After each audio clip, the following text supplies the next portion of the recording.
नमस्कार दोस्तों।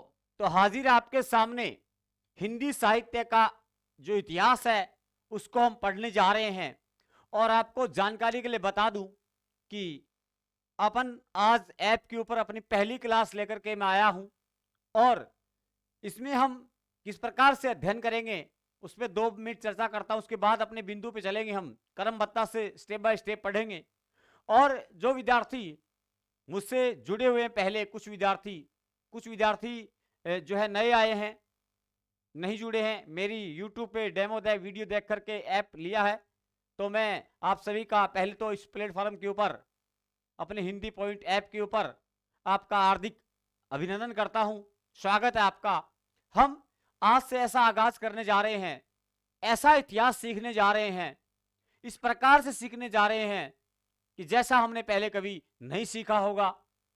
और मैं पूरा प्रयास करूंगा कि मैं आपकी जो उम्मीदें हैं मुझसे, उन पर मैं खरा उतरूं और आपको एक इतिहास को पढ़ने की एक अलग ही प्रविधि दूं, एक अलग ही तरीका दूं, अलग ही मेथड दूं। मैं सब जानता हूं सब कुछ, कि प्रत्येक बच्चा चाहता है कि मुझे जॉब मिले। और आज मैं आपसे वादा करता हूं पहली क्लास में कि मैं आपको आपकी जॉब दिलाने में जितना मुझसे हो सकेगा उससे ज्यादा जो है अपना एफर्ट लगाऊंगा, अपना दम लगाऊंगा। जितना एफर्ट मैंने मेरे सिलेक्शन में नहीं लगाया उससे डबल लगाने का प्रयास रहेगा। हम आरपीसी के हर प्रश्न के हर पहलू पे जाएंगे कि आरपीसी यहां से कैसा प्रश्न पूछेगी, यहां से कैसा पूछेगी, हर टॉपिक पे चर्चा करूंगा मैं। ये हिंदी साहित्य का जो आपने कोर्स पर लिया है अभी सभी ने, तो मैं आपको बता दूं आज पहली क्लास है। जो मैंने कहा टॉप 50 विद्यार्थियों को मैंने जो ऑफर दिया, कई कह रहे सर ऑफर में भी फीस ज्यादा है, जो भी है। देखिए, अगर हम आपरली भाषा में कह दूं, देखो मलाई का पीस अलग है, मलाई खानी है तो कुछ तो अपने को कष्ट देना ही पड़ता है, जो भी हो। लेकिन आपने जो इस प्रकार से मेरे पे विश्वास जताया है, पहली बार मैं इस ऑनलाइन प्लेटफॉर्म के ऊपर, वैसे तो फर्स्ट ग्रेड का कोर्स मेरा विद्याश्री मंथन पे है, वो तो जून में पूरा हो जाएगा उसका वैलिडिटी तो, लेकिन ये मेरा खुद का प्लेटफॉर्म मैंने खड़ा किया है, इस पे आपने विश्वास जताया, उस विश्वास को मैं टूटने नहीं दूंगा। लेकिन एक ही बात कहूंगा मित्रों, बार बार मुझसे ये ना पूछे कि सर कोर्स कब तक होगा, ये आज ही बताने जा रहा हूं। सितंबर या अक्टूबर लास्ट तक आपका कोर्स पूरा हो जाएगा। मैं आपको पहले बता दूं, हो सकता है शुरुआती 1 डेढ़ महीने में मेरी व्यस्तता है, मुझे अन्य ऐप की सेटिंग्स वगैरह सब कुछ करना होता है, वो कोर्स पूरा करना है, इस कारण क्लासें कम आ सकती है। लेकिन मई और जून की छुट्टियां आती है, अप्रैल मई जून की छुट्टियां आती है, उनमें आपके ऊपर पूरा दमखम लगा दूंगा। और लगभग इकाइयां हम पहुंच जाएंगे पास में, कहा लगभग आपकी, मैं जून तक प्रयास करूंगा कि 7 से 8 इकाई कम से कम हो जाए। 8 इकाइयां, 10 इकाइयां लगती है दोनों पेपर में, 5-5 इकाइयां। तो आप घबराइएगा नहीं, बिल्कुल मेरा जितना ज्यादा बोलूंगा, प्रयास करूंगा। मैं चाहता हूं कि मेरे विद्यार्थी को ऐसा प्लेटफॉर्म मिला, वो आगे दूसरों को भी बताए, तो उसे एक गर्व महसूस हो कि हम उन टीचर से पढ़ रहे हैं। वास्तव में पढ़ने का तरीका ही बदल गया, नजरिया ही बदल गया हमारा, हम क्या पढ़ रहे थे और अब क्या पढ़ रहे हैं, वो सब अंतर आपको मालूम पड़ेगा जब आप ये क्लास से देखना शुरू करोगे। और एक बात छोटी सी विनती आपसे, ये क्लास मेरी ऐप के ऊपर ही है। मुझे अभी आप कहते हो सर लाइव कब आओगे, तो मुझे 5-10 दिन का 15 दिन का टाइम दीजिए, क्योंकि देखिए ऐप के ऊपर लाइव वगैरह सेटिंग करना थोड़ा मुश्किल सा कार्य है, वो सीख रहा हूं मैं। तो जैसे ही उसमें पारंगतता आती है, हम वहां वो भी आपके लिए क्लास फिक्स करेंगे, घबराइए मत। और एक बात कह दूं कि मैं इस एक क्लास या 2 क्लास के बाद मैं यूट्यूब पर आऊंगा। एक बार व्यवधान के लिए माफी चाहता हूं, व्यवधान के लिए माफी चाहता हूं मित्रों। हाँ जी, ठीक है, मैं क्लास, हाँ ठीक है जी, मैं क्लास लेके आपको कॉल बैक करता हूँ ना। हाँ तो मित्रों, हम बात क्या कर रहे थे, हम बात कर रहे थे कि जैसे ही वहां ऐप के ऊपर चलेंगे और हम क्या करेंगे कि देखिए मैं आपको पूरा तरीका बताता हूं कि मैं 1-2 क्लास अब ऐप के ऊपर लाऊंगा, उसके बाद मैं 7-8-10 क्लास यूट्यूब पर लाइव लाऊंगा। आप ये मत सोचिएगा कि सर आप तो फ्री में दे रहे हो, हमसे पैसे ले लिए या हमने ऐप ले लिया, ये कतई नहीं होगा। आपके साथ ऐसा नहीं होगा कि आपसे पैसे लेकर औरों को फॉर्म फ्री में देंगे, सीधी सी बात है। सिर्फ और सिर्फ पढ़ने का तरीका दूंगा 8-10 क्लास में उनको, और पढ़ने के तरीके से अन्य विद्यार्थी वो भी अपने साथ जुड़ेंगे। इसलिए मैं वहां जाऊंगा, वो क्लासेस ऐप पे भी रहेगी और 8-10 क्लास कंटिन्यू वहां भी चलेगी, उसके बाद उन क्लासों में ब्रेक आएगा। आपकी क्लास में ब्रेक नहीं आएगा, 10 क्लास के बाद वहां ब्रेक आएगा। 11वीं क्लास आपको ऐप पर दिखेगी, 12वीं ऐप पर दिखेगी, 13वीं 14वीं 15वीं 20वीं लगातार ऐप पर चलती रहेगी, वहां नहीं चलेगी। वहां अचानक फिर 25वीं क्लास आएगी, 25 26 27 2-3 क्लास आएगी, फिर रुक जाएगी, फिर आपके ऊपर। मतलब आपको मैटर सारा मिलेगा। वहां तो मैं 8 10 15 12 क्लास दूंगा, उसमें आपको घबराने की आवश्यकता नहीं है। मुझे कमेंट ना करें कि सर आप इस पे दे रहे हो। आप आराम से यूट्यूब पर भी लाइव पढ़ना, आप आराम से यहां भी पढ़ो, आपको पूरा चीज पूरा मिलेगा। जितना मैं कराऊंगा टोटल आपको दिया जाएगा और बहुत अच्छे से मैनेज करेंगे हम चीजों को। तो मेरा कराने का अंदाज अलग होगा और आपका करने का अंदाज ही बदलेगा। सिलेबस शुरू में स्लो चलेगा, लेकिन जो चलेगा वो खतरनाक चलेगा। अब मुद्दे की बात आती है। मैंने आपसे मैं हर वीडियो में ऐसे बात नहीं करूंगा, आपसे सीधी बात करता हूं, मैं सीधा मुद्दे टॉपिक पे आऊंगा। पहली क्लास है, इसलिए आपको सब बातें बताना उचित समझता हूं कि आपको पता होना चाहिए। आपको घबराने की आवश्यकता नहीं है। आप यूं मानिएगा कि आपको वो व्यक्ति मिला है जिसके आपको शायद बरसों से तलाश होगी। आप सोचते होंगे कि ऐसा कोई व्यक्ति मिले जो हमें अलग तरीके से याद करा दे। हम बात करेंगे क्या, हिंदी साहित्य का इतिहास। और एक बात और, कई विद्यार्थी कहते हैं सर पहले इतिहास करा दो, कई कह रहे हैं सर नहीं पहले काव्य शास्त्र करा दो। मैं दोनों की बात रखूंगा। इधर मैं आदिकाल पूरा करूंगा, एक यूनिट एक इकाई पूरा करूंगा, तब मैं वहां से एक इकाई उठाऊंगा। चाहे मैं काव्य शास्त्र की उठा लो भारतीय की, चाहे पाश्चात्य की, चाहे भाषा वाली लिपि वाली उठा लो, एक उठाऊंगा।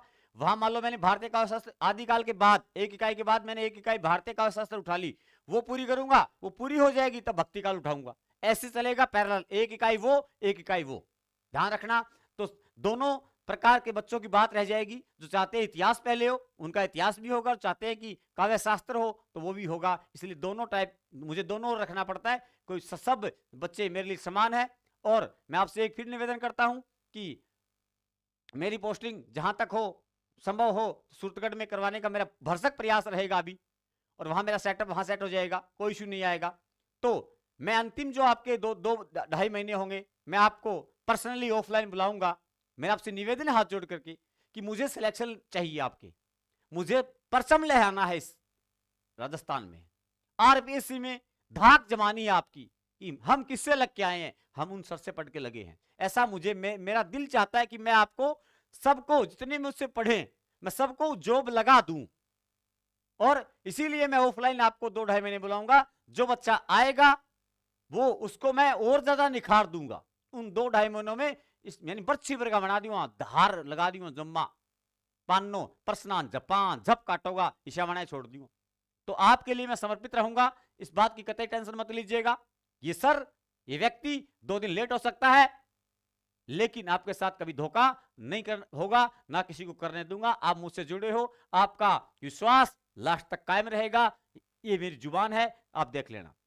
अब बात आती है, मैं सारा 5-7 मिनट खराब कर दिया, मिनट खराब कौन करूं आज के बाद में, ठीक। जो बात ही मेरे मन में सारी बता दी। थारा कोई डाउट है मन व्यक्तिगत मैसेज करके पूछ लियो, मन व्यक्तिगत फोन कर रही हो, था डाउट क्लियर कर दूंगा, ठीक। अब मुद्दे पर। मुद्दा क्या है, मुद्दा यह है कि हिंदी साहित्य के इतिहास में हम पढ़ने जा रहे हैं क्या साहब, हम पढ़ने जा रहे हैं आदिकाल। क्या पढ़ने जा रहे हैं, आदिकाल पढ़ने जा रहे हैं।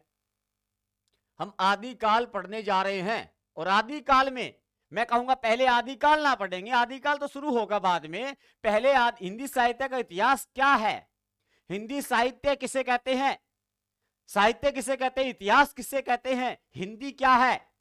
हिंदी के बारे में तो मैं 2 ही बात कहूंगा, ज्यादा कौन कहूं, लेकिन मूल साहित्य क्या है या इतिहास क्या है, यहां से प्रश्न आता है। और साहित्य का इतिहास क्या है, और साहित्य को लिखने की, साहित्य के इतिहास को लिखने की पद्धतियां कौन सी रही, लेखन पद्धतियां क्या रही, और कौन कौन से इतिहास ग्रंथ लिखे गए, और किस प्रकार से अपने इतिहासकारों ने काल विभाजन किया। यह बात पढ़ेंगे तब जाकर के आदिकाल शुरू होगा। पहले ये पृष्ठभूमि के रूप में बातें जाननी है। यहां से 2-3 प्रश्न एग्जाम में आएंगे निश्चित आएंगे, अपना गलत नहीं होगा, यह गारंटी है, होगा ही नहीं साहब। चलिए बात करते हैं, सबसे पहले बात करते हैं हिंदी की। हिंदी देखिए कॉमन सेंस की बात है, भाषा वाला बिंदु पढ़ेंगे वहां पढ़ाएंगे इस बात को, लेकिन थोड़ी सी बात बताता हूं। हिंदी किससे बना हुआ शब्द है कि जो हमारे सिंधु नदी थी, उस नदी को सिंधु कहते थे, उस प्रदेश को सिंध प्रदेश कहते थे। तो सिंधु से हिंदी बना कैसे? जो हिंदी वैसे फारसी भाषा का शब्द माना जाता है, और हिंदी जो है वो ईरान वाले जो है, जो इराक ईरान वाले हैं, अरब कंट्री वाले हैं, वो सै को है बोलते हैं, सै को है बोलते हैं, तो सिंधु को हिंदू बोल दिया और सिंधी को हिंदी बोल दिया, हिंदी बोल दिया। तो हिंदी बोला यानी हिंदी बोला, सै को है बोलते हैं, तो सिंधु को हिंदू बोल दिया और सिंधी को हिंदी बोल दिया। तो सिंध से ही हिंद बना, सिंध से ही हिंद बना, हिंद अब वर्ष होते होते हिंद हिंदी बन गया, हिंद क्या बन गया? हिंदी बन गया। ऐसे हिंदी निकला है। तो मैं कहूंगा कि हिंदी क्या है? ये कॉमन सी बात है, कॉमन सी बात है, एग्जाम में नहीं आएगी, एग्जाम में इतिहास में नहीं पूछेगा आपसे, फिर भी पता होना चाहिए। फारसी भाषा का शब्द है, फारसी भाषा का शब्द है। कौन सा? हिंदी। सुनते रहिएगा, कहानी शब्द है। मैं कहूंगा, और ईरान में, इराक में, अरब कंट्री में, हम ईरान लिख देंगे, ईरान में जो है वो सै को है बोलते हैं, यानी अरब कंट्रियों में सै को क्या बोलते हैं? सै को है बोलते हैं, यानी सै का उच्चारण है के रूप में करते हैं, है के रूप में करते हैं, है बोलते हैं। इसीलिए मैं कहूंगा कि सिंधु प्रदेश में निवास करने वालों को हिंदू कहा गया। सिंधु प्रदेश में निवास करने वालों को क्या कहा गया? सिंधु प्रदेश में निवास करने वालों को हिंदू कहा गया। सै को है कर दो, निवास करने वालों को हिंदू कहा गया, सै को है कर दो, करने वालों को हिंदू कहा गया, बेसिक सी बातें हो रही है, यहां कोई खास बात नहीं प्रश्न वाली, हिंदू कहा गया। और मैं एक और बता दूं आपको, मात्राएं गलत लगेगी मेरी, लगनी चाहिए, लगने दो, हमें मात्राएं, हमें प्रश्न सही करने हैं साहब, प्रश्न सही करने। मेरी क्लास को आप आधा घंटा आराम से सुनिए, आधा घंटा सुनिए, आपका पढ़ने का तरीका बदलने लगेगा। तो मैं कहूंगा सिंधु को हिंदू कहते हैं, और सिंधु प्रदेश को, और सिंधु, और मैं कहूंगा कि सिंधु नदी का प्रदेश था उसे हिंदू कहा गया, यानी सिंधु नदी को हिंदू कहा गया, और जो सिंधु नदी का प्रदेश था उसे सिंध कहा जाता है, और सिंध से क्या बना? हिंद बना। सिंध से क्या बना? हिंद बना। और हिंद से अब भ्रष्ट होकर क्या बन गया? हिंदी बन गया। अब भ्रष्ट होकर क्या बन गया? टूटकर फूटकर क्या बन गया? अब भ्रष्ट का मतलब होता है बिगड़ा हुआ, टूटना फूटना, बिगड़ना होता है, बनना बिगड़ना। अब भ्रष्ट होकर के क्या बन गया? हिंदी बन गया। ये तो साहब हिंदी की बात थी, कोई खास बात नहीं, प्रश्न भी नहीं आएगा, अब साहित्य इतिहास की बात करते हैं। तो पहला मुद्दा है इतिहास क्या है? पहला मुद्दा क्या है? इतिहास क्या है? इतिहास क्या है कि किसी भी, मैं कहूंगा किसी भी तत्व, कोई भी तत्व है, कोई तथ्य है, किसी भी तथ्य, घटना आदि का विश्लेषण, विवेचन काल क्रमानुसार किया जाना ही इतिहास कहलाता है। कोई भी तथ्य है, कोई भी बात है, जो बात घटित हो गई, जो घटना पहले घट गई, जो चीजें पहले थी, कोई तत्व था, कोई प्रकृति थी, कोई भी चीज थी, मनुष्य था, आदि मनुष्य था, कोई भी था, उसका विश्लेषण काल क्रमानुसार किया जाए, यानी काल क्रम के अनुसार किया जाए, जैसे प्राचीन काल, मध्य काल, आधुनिक काल, इसी प्रकार किया जाता है, वो इतिहास कहलाता है। क्या कहलाता है? इतिहास कहलाता है। सुनिए पहले बात मेरी, सुनिए सारी बातें, यहां से मैंने बोला परिभाषा नहीं आएगी, ऐसे आपको पता है कि इतिहास किसे कहते हैं? जो बीत गया वो इतिहास है।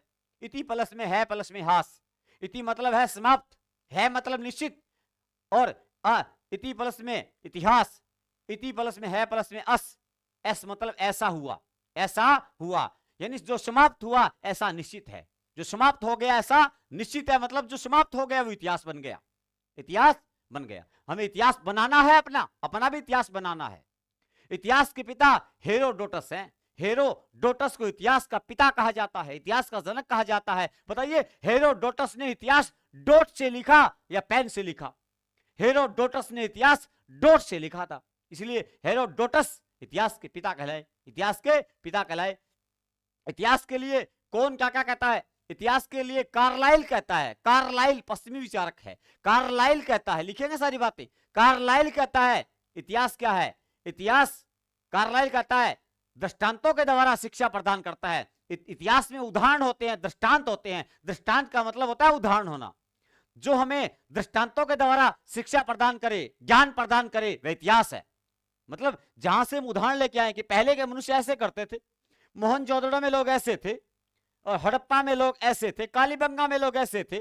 हमें बताया जाए कि कालीबंगा सभ्यता के लोग जो है वो उनका पालतू जानवर कुत्ता था, ये बताया गया। ये इतिहास का विषय है।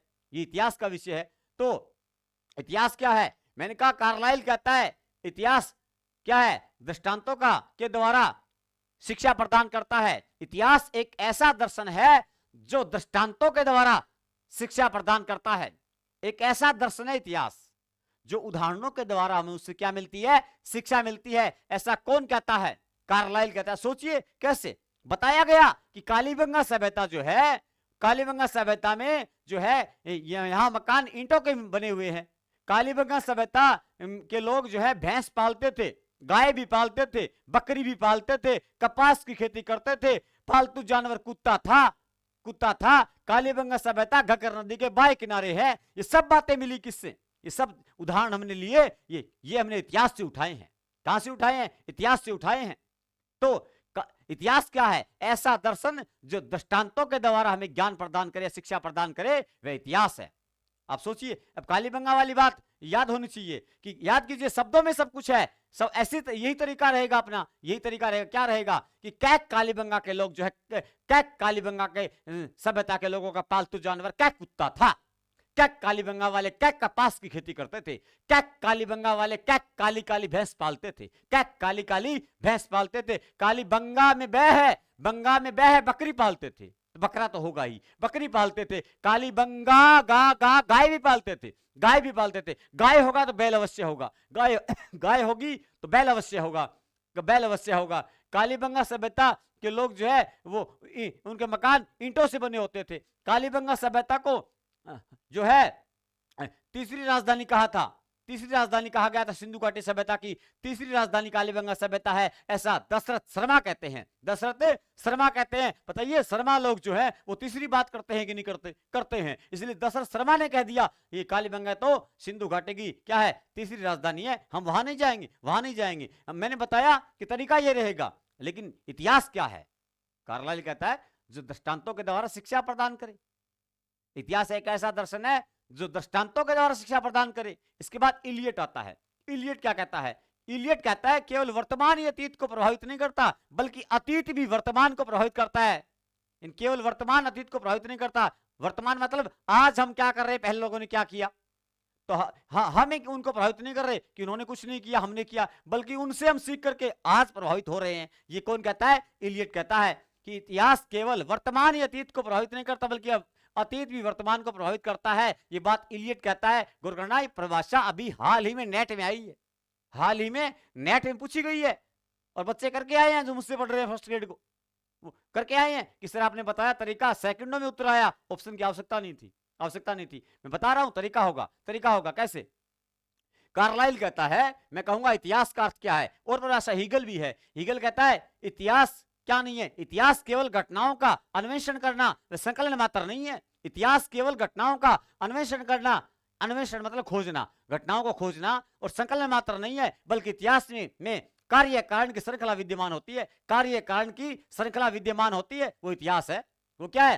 कार्य कैसे हुआ, उसका कारण क्या था होने का, ये यहां ये सभ्यता क्यों, सभ्यता कैसे पनपी, इसका कारण क्या था पनपने का, तो कार्य कारण की श्रृंखला होती है, ऐसा हीगल करता है।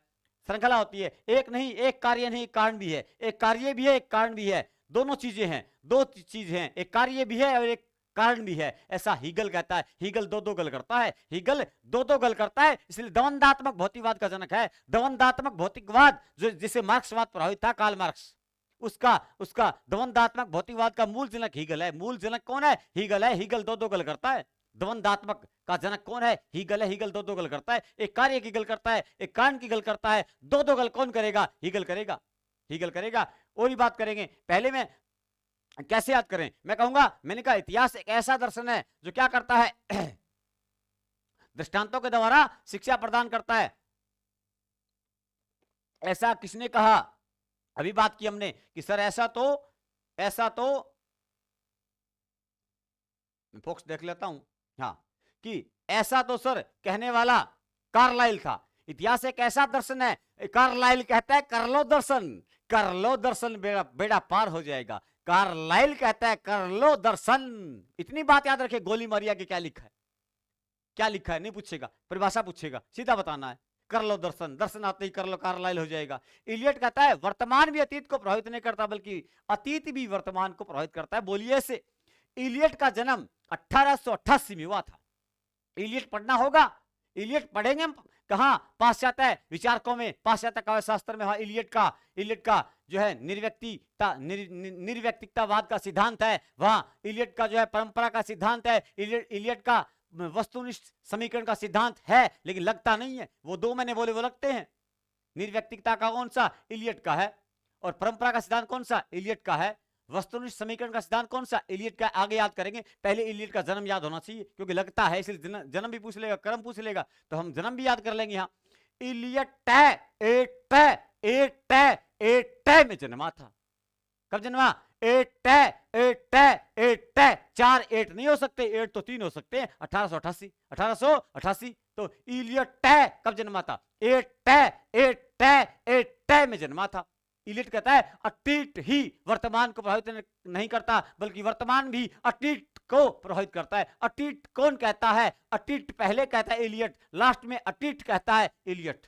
परिभाषा आई थी, यही तरीका था, सेकंडों में बच्चों ने किया। आगे चलते हैं। गीगल कहता है कि इतिहास केवल घटनाओं का अन्वेषण सकल मात्र नहीं है, बल्कि इतिहास में कार्य कारण की श्रृंखला विद्यमान होती है।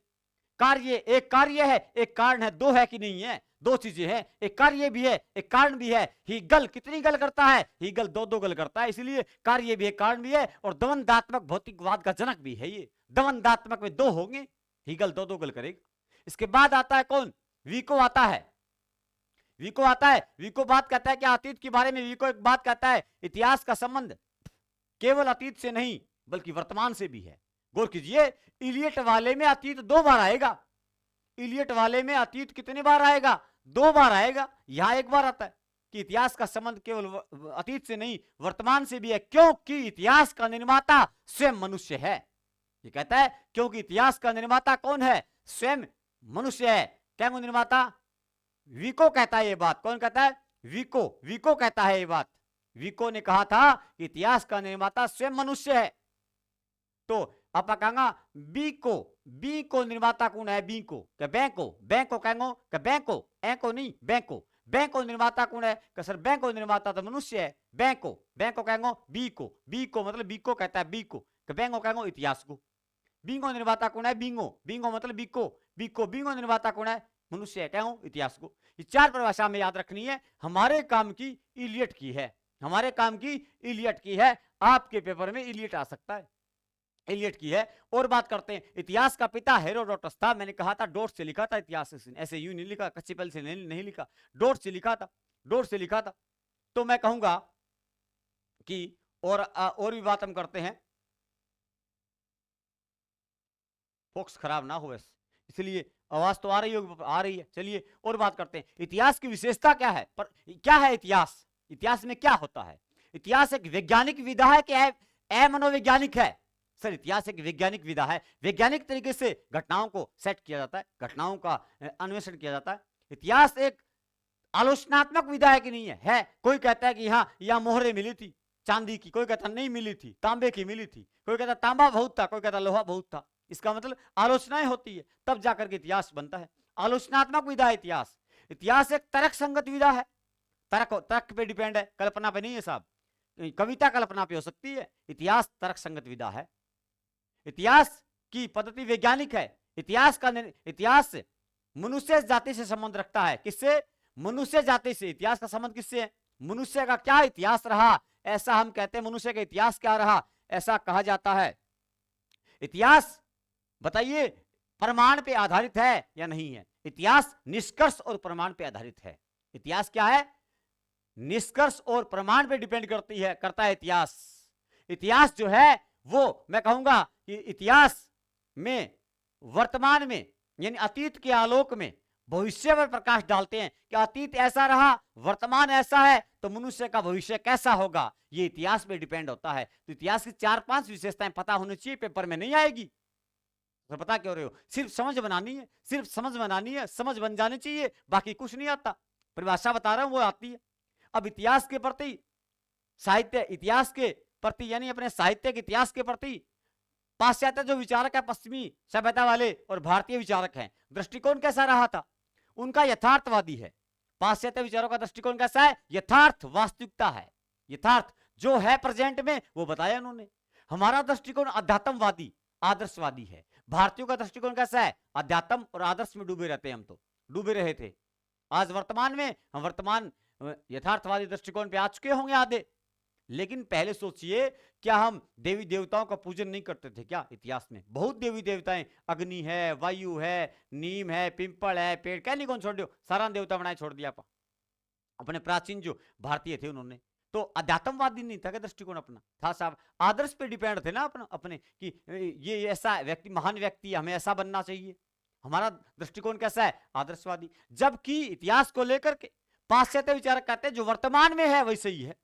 तो पाश्चात्यों का दृष्टिकोण कैसा था? जो पाश्चात्य विचारक हैं उनका दृष्टिकोण यथार्थवादी है, जबकि भारतीयों का दृष्टिकोण आदर्शवादी है। आप पर भारत आ रहा है नहीं, आदर्श कितना जड़ा लो, आदर्श झाड़ना लोग भारत में घना ही है। तो आदर्शवाद दृष्टिकोण है। अध्यात्म में डूबने वाले बहुत है पूजा पाठ में, अध्यात्मवाद दृष्टिकोण है। मैंने इतनी बातें बोली, इतनी बातें हम शायद पहले लिख लें तो अच्छा रहेगा, अच्छा रहेगा। चलिए एक एक बात नोट डाउन करते हैं कि इतिहास क्या है। तो इतनी बात समझ में आई होगी। आई कॉमन सी क्लास है, यहां से प्रश्न एक आध बात बनती है अच्छे से। इतिहास इति प्लस है प्लस अस से बना हुआ शब्द है। इति का मतलब क्या होता है? इति का मतलब है क्या? समाप्ति, समाप्त। है का मतलब निश्चित, अस मतलब ऐसा हुआ, ऐसा हुआ होगा कि जो समाप्त हो गया। तो प्रश्न तो नहीं आएगा, फिर भी लिख लो, फिर भी लिख लो। मैं लिखाता नहीं हूं ऐसी चीजें। इति मतलब समाप्ति, फिर भी समाप्ति। है मतलब निश्चित, क्योंकि कोई सोचेगा सर आपने हिंदी साहित्य का इतिहास पढ़ा रहे हो और साहित्य और इतिहास क्या बताया ही नहीं। साहित्य तो बताना चाहिए, इतिहास की कोई जरूरी नहीं होती। ऐसा हुआ, ऐसा हु निश्चित है कि कोई समाप्त हो गया, वो इतिहास है। ये तो शादी करता है, कोई खास बात नहीं ना, याद है कचरा है। मैं कचरा बोलूं वहां उस बात को से आपको समझना है, बस ऊपर से निकल जाना है। इंपॉर्टेंट बोलूं वहां इंपॉर्टेंट लगाते जाना है, अच्छे से समझते जाना है कि हाँ कुछ बोला है इंपॉर्टेंट सोच समझ के बोला है। अब बात करता हूं, हम बात करते हैं इतिहास क्या है। मैं सामान्य सी बात कहूं, किसी भी तत्व, किसी भी तथ्य, प्रकृति आदि का विवेचन या विश्लेषण जब किया जाता है तो वो वर्णन किया जाता है, वो काल विशेष और काल क्रम के अनुसार किया जाए तो वह इतिहास कहलाता है। सामान्य परिभाषा है, लिख देंगे कि हम कहेंगे किसी तत्व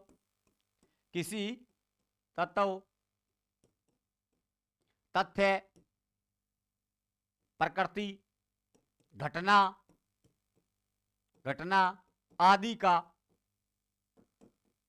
का विवेचन विश्लेषण व्याख्या आदि का विवेचन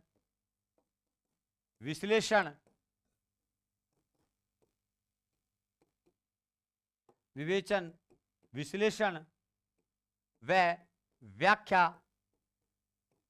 व्याख्या काल विशेष, कौन से काल में हुई है घटना उसके अनुसार, और अलग अलग काल क्रमानुसार काल विशेष व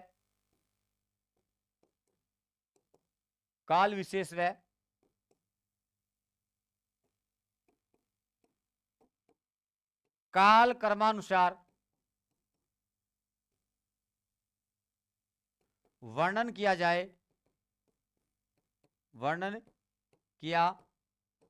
जाता है। वह क्या कहलाता है? वह इतिहास कहलाता है। कोई कौन पूछे, कदी जिंदगी कौन पूछे जो गुरु जी क्या लिखी है। मेरी आदत है कि मैं थाना समझाने खातर लिखूं, पहले समझ तो बननी चाहिए ना अपनी, तब जाकर के मूल बातों पे चलेंगे आगे। अब देखिए, अब यहां से कुछ बातें याद रखनी चाहिए।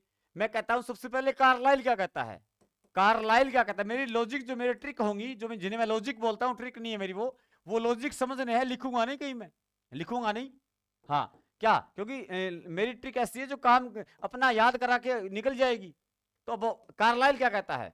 इतिहास एक ऐसा दर्शन है, इतिहास एक क्या है? इतिहास एक ऐसा दर्शन है जो दृष्टांतों यानी उदाहरणों द्वारा, एक तरीके से दृष्टांतों द्वारा शिक्षा प्रदान करता है। द्वारा क्या प्रदान करता है हमें? शिक्षा। उदाहरण मिलते हैं कि पहले राजाओं ने ऐसे किया, पहले भगत सिंह ने यूं किया, विवेकानंद ने यूं किया, उससे हमें शिक्षा मिलती है कि हम भी ऐसा करें। दृष्टांतों द्वारा शिक्षा प्रदान करता है।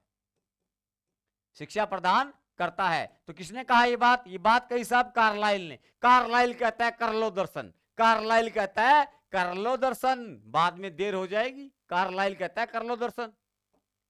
कार्लाइल शायद दर्शन करने के लिए कार लेके आया होगा, कार्लाइल कार लेके आया होगा, तब दर्शन किए होंगे। अब मुख्य बंदा आता है इंपोर्टेंट, कौन सा? इलियट। कौन सा आता है? Eliot, Thomas Stearns Elliot.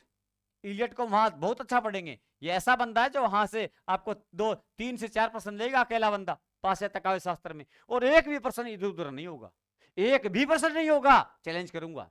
और बोलिए, लेकिन इलियट पढ़ेंगे तो यूं नहीं है कि 2 वीडियो में हो जाएगा, नहीं साहब, कम से कम 10-12-13 वीडियो लेगा ये अकेला बंदा। हम हर एक चीज को छान देंगे, चाहे कहीं से प्रश्न पूछ ले। इलियट, मैंने कहा पहले इलियट का जन्म याद हो जाए तो अच्छी बात है। इलियट 8888 में जन्मा था। मैं अगर 884 लगा दूं तो ये सन हो सकता है क्या? कि सर नहीं हो सकता। तो पहले 8 हो क्या लगाओ, फिर पहले 1 लगा दो वाले 1888। हाँ सर, वो तो उसका। तो 888 में इलियट में जन्मा था। और इसी 1888 में जोड़ के याद करते हैं, एक हमारा हिंदी का बंदा बाबू गुलाब राय, जो हिंदी साहित्य का सुबोध इतिहास लिखेगा, रचना ग्रंथ है उनका इतिहास का। कौन सा? हिंदी साहित्य का सुबोध इतिहास, बाबू गुलाब राय का। वो बाबू गुलाब राय भी 1888 में जन्मा था, उसको याद भी करेंगे, उसको याद भी करेंगे। कैसे? पहले इलियट की परिभाषा लिख लेते हैं, फिर उसको लिख लेंगे, उसको लिख लेंगे विशेष रूप से, क्योंकि चीजें याद हो जाए उतनी अच्छी है, आगे काम आएगा, बंदा काम आएगा, पेपर में काम आता है, नेट में काम आता है, सेट में आता है, आपके आएगा, फर्स्ट ग्रेड में आता है, सबके आता है। इलियट देखिए, इलियट कहता है केवल अतीत ही वर्तमान को प्रभावित नहीं करता, केवल अतीत ही किसको? वर्तमान को प्रभावित नहीं करता, प्रभावित नहीं करता,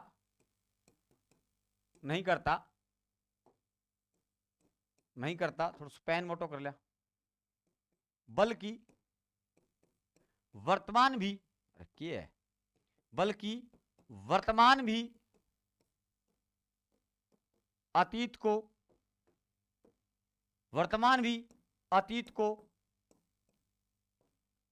प्रभावित करता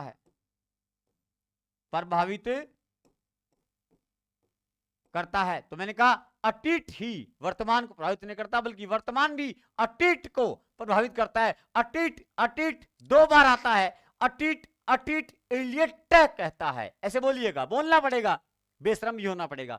अतीत इलियट कहता है। तो जोड़िए, कार्लाइल कर लो दोस्तों, अतीत इलियट कहता है। अब बात करते हैं 1888 में, नोट लगा के लिखिएगा स्पेशल तौर पे, मैं याद करा दूंगा, याद करा के चलते हैं, हम याद करते हुए चलेंगे साहब। कैसे? देखिए, नोट लगा के लिखिएगा, स्पेशल अलग चीज है। बाबू गुलाब राय कौन है? बाबू गुलाब राय जो है एक ललित निबंधकार हैं। ललित निबंधकार क्या होता है बता दूंगा। बाबू गुलाब राय क्या है? ललित निबंधकार हैं। और बाबू गुलाब राय के साथ हजारी प्रसाद द्विवेदी, कुबेरनाथ राय, विद्यानिवास मिश्र, ये सारे क्या हैं? ललित निबंधकार हैं। ललित निबंधकार, निबंधों का जनक कौन है? हजारी प्रसाद द्विवेदी हैं। ये प्रश्न भी आ सकता है, ललित निबंधों के जनक कौन है? हजारी प्रसाद द्विवेदी हैं। सब बातें करेंगे। ललित निबंध में जो है विज्ञान, पौराणिकता, प्राचीनता, नवीनता, विज्ञान, समसामयिक घटनाएं, सबका उल्लेख होता है। संस्कृति का, ग्रामीण संस्कृति, शहरी संस्कृति, सबका उल्लेख होता है। वो निबंध कौन से होते हैं? ललित निबंध। आप हजारी जी के निबंध को उठा के देखिए, शीर्ष का फूल उठाइए, आप शीर्ष का फूल उठाइए, उसमें देखिए कबीर की बात कर जाएगा, पंत की बात कर जाएगा, गांधी की बात कर जाएगा, राम की बात कर जाएगा, पुराणों की बात कर जाएगा, कालिदास की बात कर जाएगा, हर एंगल से पर्यावरण की बात कर जाएंगे, पेड़ पौधों की बात कर जाएंगे, सब की बात कर जाएंगे। तो वो कैसा निबंध है? ललित निबंध है। बाकी चर्चा बाद में होगी। सुनिए, इनका जन्म कब हुआ? तो गुरु जी वही थे 1888 में हुआ, बिल्कुल हुआ है। याद करते हैं। इधर देखिएगा, ये बाबू गुलाब राय है। ये कौन है? गौर से देखिए, ये कौन है? ये बाबू गुलाब राय हैं। बाबू गुलाब राय में मुझे तो यूं 3 8 दिखते हैं, आपको दिखते हैं, देखिएगा। बाबू गुलाब राय में 1 8 ये रहा, 1 8 ये रहा, 1 8 ये रहा। करना क्या है? पलटना ही तो है। इसको यूं करके यूं रख दो, इसको यूं करके यूं रख दो, इसको भी यूं करके यूं रख दो, इसको भी यूं करके यूं रख दो। ये लो साहब, 1888 में कौन जन्मा? बाबू गुलाब राय। छप गया, हटेगा नहीं, हटेगा नहीं। अब बाबू गुलाब राय की क्या रचनाएं भी है क्या? बिल्कुल साहब, निबंध है इनके। निबंध है कौन कौन से है? एक निबंध है, एक इतिहास ग्रंथ है। इतिहास ग्रंथ कौन सा है? इतिहास ग्रंथ है साहब इनका कौन सा? इतिहास ग्रंथ है हिंदी साहित्य का सुबोध इतिहास। हिंदी साहित्य का सुबोध इतिहास। सुबोध, हिंदी साहित्य का सुबोध इतिहास, ये 52 में लिखा था। साहित्य का सुबोध इतिहास, सुबोध 52 में, सुबोध 52 में, सुबोध 52 में, सुबोध इतिहास। बोध कब लिखा था? बोध 52 में, बोध 52 में, 1952 में लिखा था। सुबोध इतिहास कब आया था? 52 में बोध हुआ। 52 में बोध हुआ किसको? बाबू को बोध हुआ। बाबू को बोध हुआ। कब हुआ? 52 में बाबू को बोध हुआ। 52 में बाबू को बोध हो गया, इसलिए सुबोध लिख दिया, सुबोध लिख दिया। और देखिए क्या बाबू गुलाब राय की और रचनाएं भी है? बिल्कुल साहब, आगे चलते हैं नेक्स्ट पेज पे। रचनाएं देखिएगा कौन सी है, निबंध कौन से है। मैं कहता हूं कि मेरी असफलताएं, मेरी असफलताएं, इनमें से रचना छपती है। मेरी असफलताएं, सर कहां आ गए आप? यही तो तरीका है अपना, मेरी असफलताएं। और क्या है? और भी है, बिल्कुल है, मेरी असफलताएं। फिर निराशा क्यों? फिर निराशा क्यों? आलोचनात्मक निबंध है। फिर निराशा क्यों? और भी है क्या? बिल्कुल है, क्या? ठलुआ क्लब। सर ये याद कैसे करें? ठलुआ क्लब, यही तो तरीका होगा। ठलुआ क्लब है। और है सर, बिल्कुल है, कुछ उथले कुछ गहरे, कुछ उथले कुछ गहरे, कुछ उथले हैं कुछ गहरे हैं। एक और की भी है, लेकिन हम अभी ये याद कर रहे हैं, कुछ उथले कुछ गहरे। ये साथ लिखिएगा बॉक्स में। किसके साथ? बाबू गुलाब राय के। कुछ गहरे, ये बंदा काम आएगा आगे। कुछ गहरे, तो इसका बॉक्स बना दीजिएगा पहले, उसके साथ ही, पीछे वाले के साथ ही। तो रचनाएं किसकी है? बाबू गुलाब राय की है। किसकी है साहब? बाबू गुलाब राय की है। बाबू गुलाब राय की है। यह रचनाएं बाबू गुलाब राय की है। याद करते हैं। देखिए बाबू गुलाब राय ने गुलाब दिया होगा। बाबू गुलाब राय ने किसी को गुलाब दिया। गुलाब किसको देते हैं? पता है, आप जानते हो सारे। गुलाब किसको देते हैं? फोक्स आउट नहीं होगा क्या? बाबू गुलाब राय ने गुलाब दिया होगा किसी को, लेकिन गुलाब लिया नहीं। गुलाब लिया नहीं तो बाबू गुलाब राय गुलाब नहीं दिया, गुलाब नहीं लिया, एसपल हो गया। एसपल हो गया। गुलाब नहीं लिया तो क्या हो गया? गुलाब देने में क्या हो गया? एसपल हो गया। तो क्या छा गई? निराशा। क्या छा गई? निराशा। निराशा छा गई। गुलाब नहीं लिया किसी ने। गुलाब, बाबू गुलाब राय से गुलाब कौन लेगा? लड़की ही लेगी। गुलाब लिया नहीं, एसपल हो गया। क्या हो गया? निराश हो गया। कहां चला गया? क्लब में। ठलुआ क्लब की ठेका क्लब, ठेके में चला गया। ठलुआ क्लब ठेका क्लब में चला गया। ठेके क्लब में चला गया। और क्लब में जाकर पता है क्या? ठेके में जाके क्या करेगा? क्या करेगा? पैक मारेगा। छांटो लेगो, पैक मारा छांटो लेगो, और छांटो ले घर आओ उसकी लगो। कुछ उथला चलेगा, कुछ गहरा चलेगा। एक पग कठी जागो, एक पग कठी जागो। कुछ उथला चलेगा, कुछ गहरा चलेगा।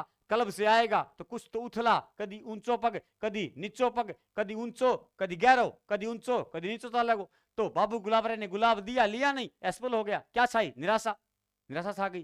तो फिर बाद में कहां चला गया? ठेका क्लब में। ठलुआ क्लब ठेका में चल गयो, क्लब में चल गयो। और बाद में छांटो मार के आयो तो कदी पगी ना टिका, कदी गहरो टिका, कदी ऊंचो टिका। तो ये रचना किसकी है? गुलाब राय की। याद हो जाएगी। चलिए अब चलते हैं, वापस आते इतिहास पे। वापस आते इतिहास पे। कहा इलियट की बात हो चुकी है, आगे चलते हैं। आगे इलियट के बाद कौन आएगा? इलियट के बाद आपका आएगा हीगल। कौन आएगा? हीगल आएगा। हीगल क्या कहता है? इतिहास केवल घटनाओं का अन्वेषण सकल मात्र नहीं है। इतिहास केवल क्या नहीं है? इतिहास केवल घटनाओं का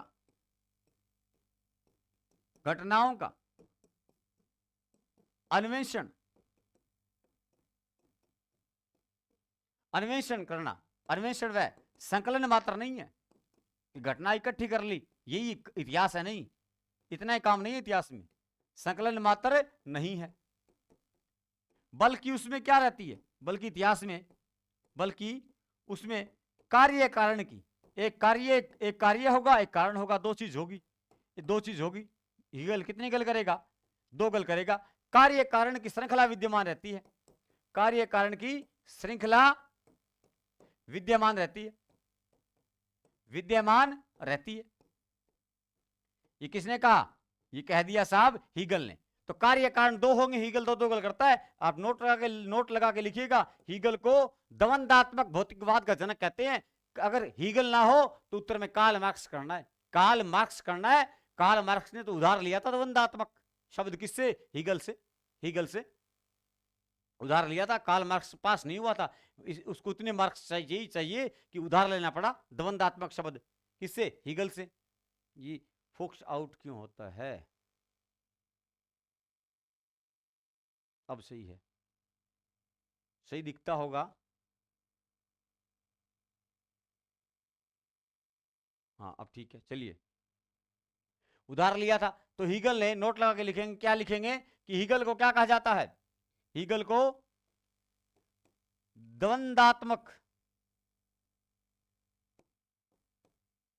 द्वंद्वात्मक भौतिकवाद का जनक,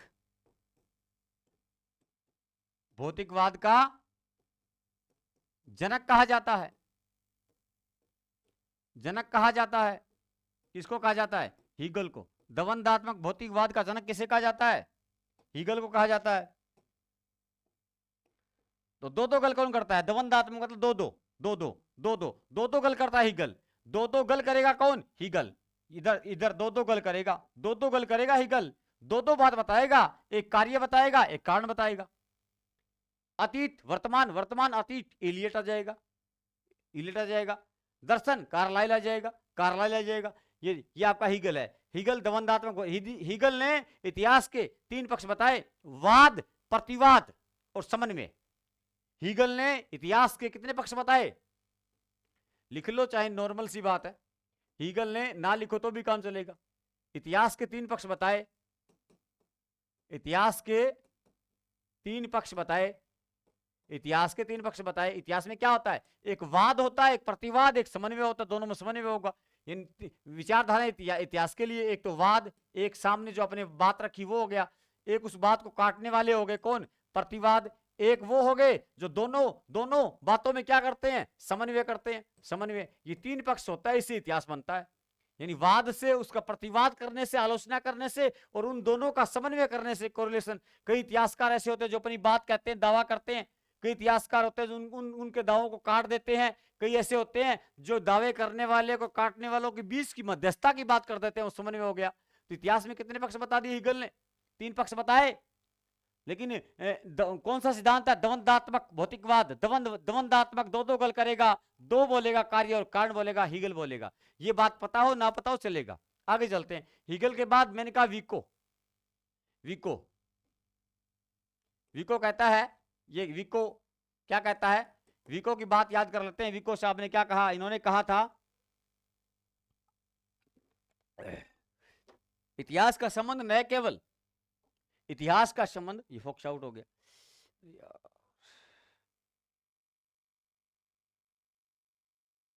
रमान किए या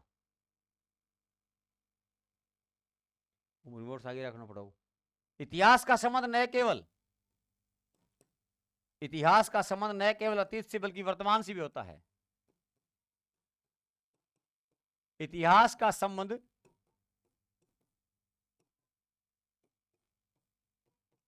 न केवल अतीत से, सर अतीत तो यहां भी आगे दो बार नहीं आएगा, दो बार नहीं आएगा। न केवल अतीत से बल्कि वर्तमान से भी है। वर्तमान से भी है, क्योंकि वर्तमान को अतीत प्रभावित करता है, से भी है। क्योंकि इतिहास का निर्माता, इंगो निर्माता कौन है? इको। इको, इको क्या गो? इतिहास को आप बोल रहे नहीं, इको निर्माता, इको, इको मतलब इको, वीको, बीको या इको, बीको, इको। इतिहास का निर्माता, क्योंकि इतिहास का निर्माता स्वयं मनुष्य है। कौन है? स्वयं मनुष्य है, मनुष्य है। ये बात कह दी किसने? विको ने। इतिहास का पिता कौन? हेरोडोटस। कौन है? हेरोडोटस है, जिसने इतिहास, बताइए, डोट से लिखा था या डोट से लिखा था या पेन से लिखा था? सर डोट से लिखा था, इसलिए इतिहास का पिता या इतिहास का पितामह है। इतिहास के पिता कौन है? डट्टो है। इतिहास के पिता हेरोडोटस। कौन है? हेरोडोटस है, इतिहास का जनक है।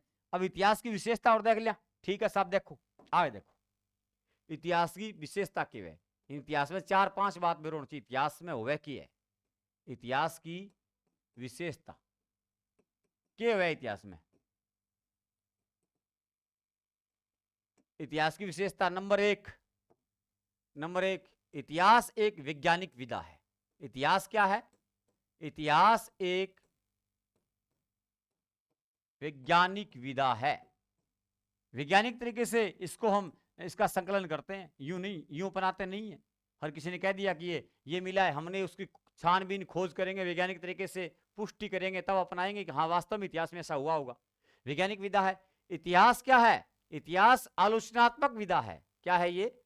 आलोचनात्मक। आलोचना करते हैं लोग, ऐसा नहीं हुआ, ऐसा हुआ था, ये गलत बता रहे हैं, मैं सही बता रहा हूं। फिर उसकी कोई आलोचना करता है कि नहीं, इन्होंने गलत बात बताई है, बल्कि सही बात तो ये है, सही बात तो ये है। तो आलोचनात्मक विधा है,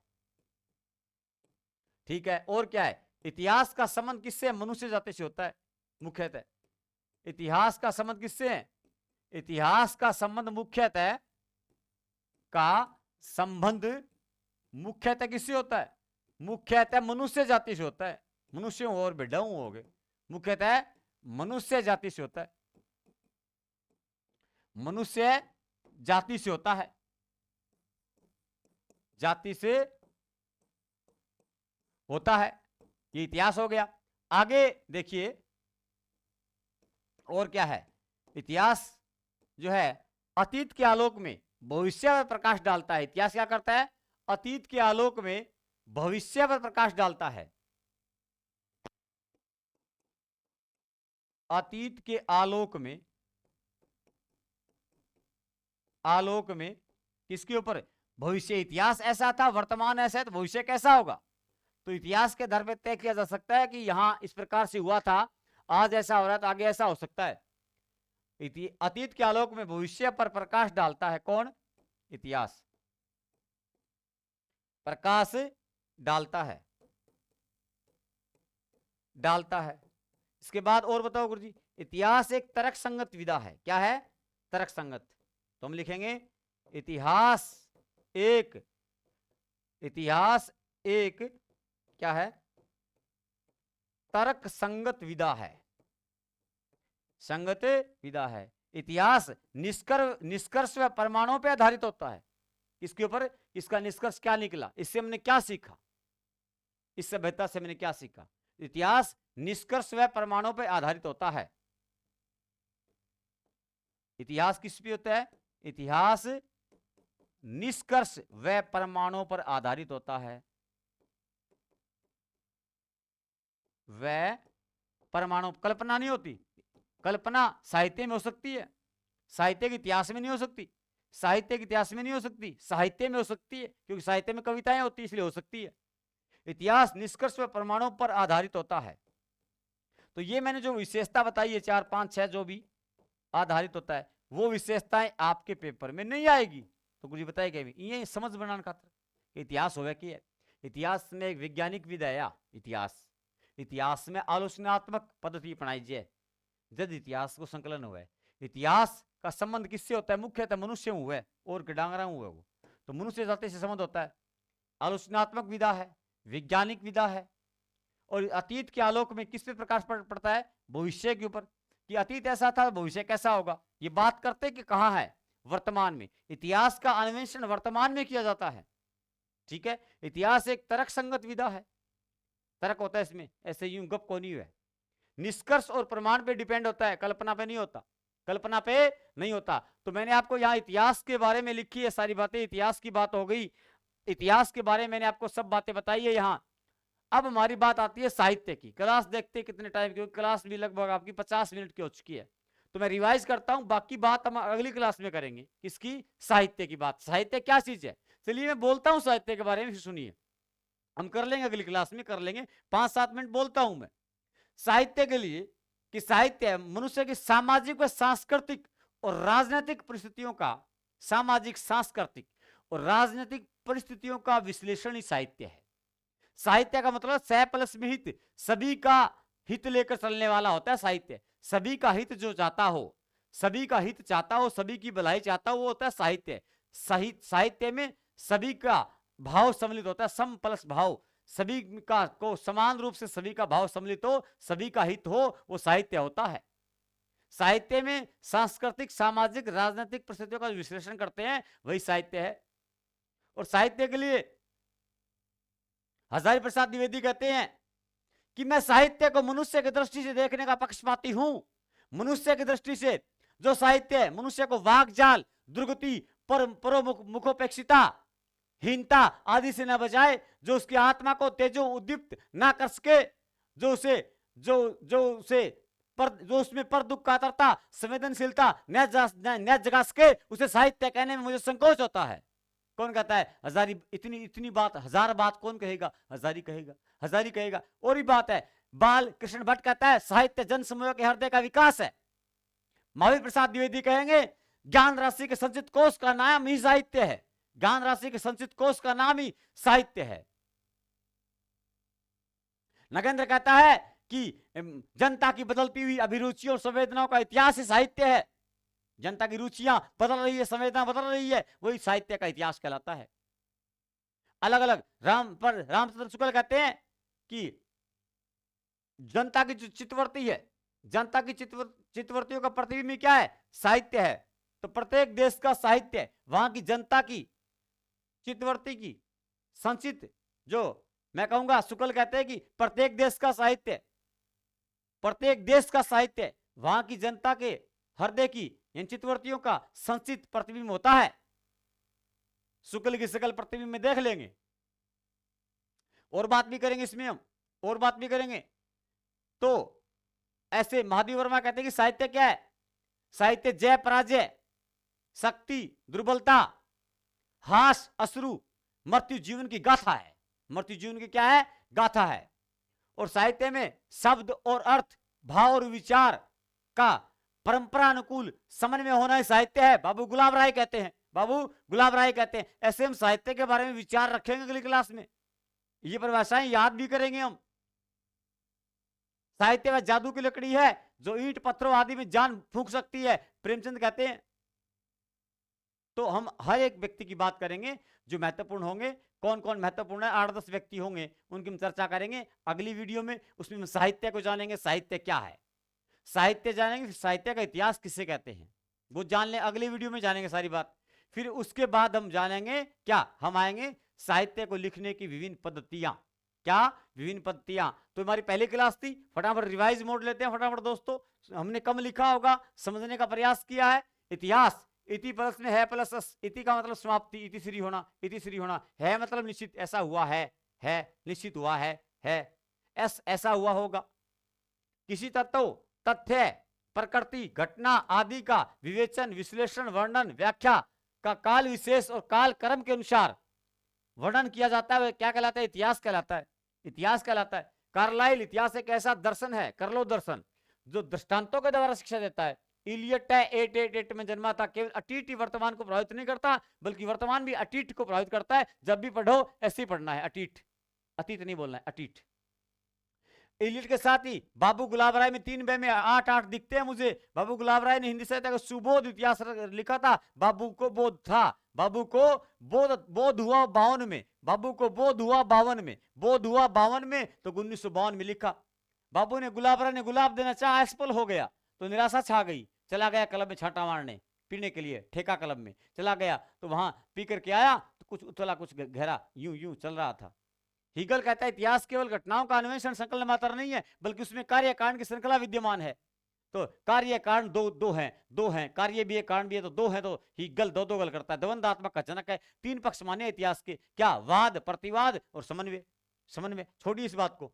विको कहता है इतिहास का संबंध केवल अतीत से नहीं बल्कि वर्तमान से होता है, क्योंकि इतिहास का निर्माता स्वयं मनुष्य है। बींग को निर्माता, बी को निर्माता या ई को निर्माता, यानी इतिहास को निर्माता, बी को निर्माता कौन है? बीको है। बी को कौन है? मनुष्य है। यानी बी को निर्माता कौन है? बीको कौन? मनुष्य है। इतिहास का पिता जो है डोट से लिख रहा था इतिहास। इतिहास की विशेषता प्रवृत्तियां क्या? इतिहास एक वैज्ञानिक विधा है, ये आलोचनात्मक जो है पद्धति है। इतिहास का संबंध मनुष्य जाति से है मुख्यतः। अतीत के आलोक में इतिहास भविष्य प्रकाश डालता है। इतिहास एक तर्क संगत विधा है। इतिहास निष्कर्ष पर आधारित है। इतिहास प्रमाणों पर आधारित है। ठीक है, इसके बाद आगे हमने नहीं किया। तो मित्रों, हमने इस क्लास में इतना किया। इतनी बात अगर आपको समझ में आई है तो आप ऐप के ऊपर कमेंट बॉक्स बना है, उसमें अपने कमेंट अवश्य लिखिए कि आज की शुरुआत की क्लास में आपको कैसा फील हुआ। हमने समझने का प्रयास किया है। देखिए, जहां चीजें समझनी होगी वहां समझने का प्रयास होगा, वहां समझने वाली चीजों में लॉजिक तो लगते नहीं है, वहां समझ काम करेगी। जहां याद नहीं करना, मैंने ऐसी बातें भी लिखाई है इस वीडियो में, जहां आधी बात याद ही नहीं करनी, केवल समझ बनानी है, इतना ही काम करना है। क्योंकि यहां से प्रश्न बाकायदे बाई चांस ही आता है, अपने कॉलेज लेक्चर में भी बाई चांस आए तो हमारा निकले ना, इतना हमें करना है। आगे हम साहित्य के बारे में बात करेंगे, साहित्य के इतिहास के बारे में बात करेंगे, और फिर पद्धतियों की बात करेंगे कि कौन कौन सी पत्ती अपनाएगी। वर्णानुक्रम है, कालानुक्रम है, वैज्ञानिक पत्ती है, विद्यावादी पत्ती है, समाज शास्त्रीय पत्ती है, आलोचनात्मक पद्धति है। 5-6 पद्धतियां हैं, कौन कौन किस किसी ने अपने इतिहास में पद्धतियां अपनाई, अच्छे से याद होगा, लॉजिक से याद करेंगे। होती क्या है पद्धतियां, यानी विद्यावादी का मतलब क्या है, वर्णानुक्रम का मतलब क्या है, या कालानुक्रम का मतलब क्या है, सब अच्छे से करेंगे, सब अच्छा होगा, तरीके से पढ़ेंगे। मिलते हैं आपसे नेक्स्ट वीडियो में, वीडियो नंबर 2 में। क्लास पहली हमारी हो गई, अगली क्लास में मिलेंगे, तब तक के लिए धन्यवाद। जय हिंद।